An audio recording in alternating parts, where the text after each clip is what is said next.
What are the 5 layers of the atmosphere?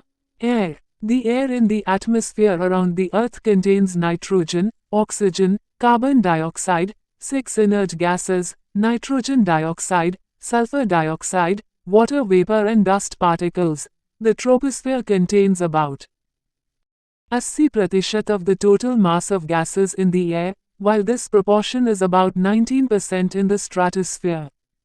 Further, in the mesosphere and ionosphere, the proportion of the mass of gases goes on decreasing. Gases are not found in the exosphere and beyond. इसका means वायुमंडल की 5 परतें कौन सी हैं? वायुमंडल में पृथ्वी के चारों ओर की हवा में नाइट्रोजन, ऑक्सीजन, कार्बन डाइऑक्साइड, 6 निष्क्रिय गैसें, नाइट्रोजन डाइऑक्साइड, सल्फर डाइऑक्साइड, जल वाष्प और धूल शामिल हैं। वायुमंडल की सबसे निचली परत ट्रोपोस्फियर में हवा में कुल गैसों का लगभग 80% हिस्सा होता है, जबकि यह अनुपात स्ट्रेटोस्फियर में लगभग 19% है। इसके आगे मेसोस्फियर और आयनोस्फियर में गैसों का अनुपात कम होता जाता है। एक्सोस्फियर और उससे आगे गैसें नहीं पाई जाती हैं। You can see that air is a mixture of several gases and is the chief constituent of the Earth's atmosphere. Besides these gases, air also contains water vapor and dust particles. The amount of the gases in the air is the greatest near the surface. हवा कई गैसों का मिश्रण है और यह पृथ्वी के वातावरण का मुख्य घटक है। इन गैसों के अलावा हवा में जल वाष्प और धूल कण भी होते हैं।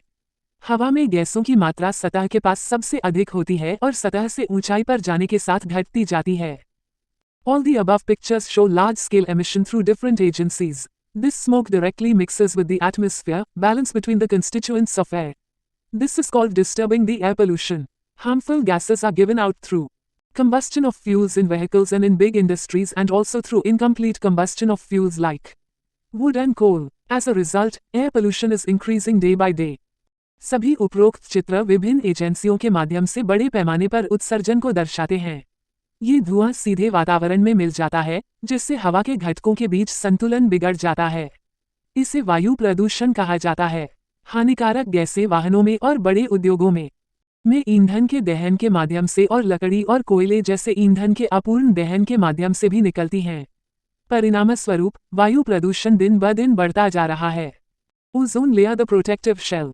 There is a layer of zero zone, O, gas in the lower part of stratosphere. Ozone gas is not directly useful for the survival of living things, yet it is very important for living things to have this layer of ozone at a high altitude around the Earth. The ultraviolet rays coming from the sun are very harmful for living things. The ozone gas absorbs these rays. As a result, life on Earth is protected. The ozone layer is destroyed if chemical-like gases carbon. High altitude around the Earth. The ultraviolet rays coming from the sun are very harmful for living things. The ozone gas absorbs these rays. As a result, life on Earth is protected. The ozone layer is destroyed if chemical-like gases carbon. Carbon tetrachloride or chlorofluorocarbons used in air conditioners and refrigerators mix with the air. The 16th of September is celebrated as Ozone Protection Day, all over the world to make everyone aware of the importance of ozone. Ozone परत, रक्षक आवरण। समताप मंडल के निचले भाग में ozone, ओ, gas की एक परत होती है।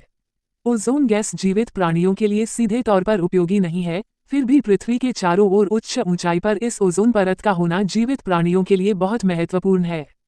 सूर्य से आने वाली पराबैंगनी किरणें जीवित प्राणियों के लिए बहुत हानिकारक होती हैं। ओजोन गैस इन किरणों को अवशोषित कर लेती है। परिणामस्वरूप पृथ्वी पर जीवन सुरक्षित रहता है।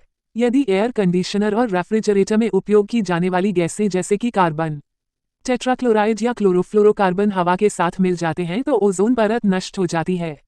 16 सितंबर को ओजोन संरक्षण दिवस के रूप में मनाया जाता है ताकि सभी को ओजोन की महत्वता के बारे में जागरूक किया जा सके।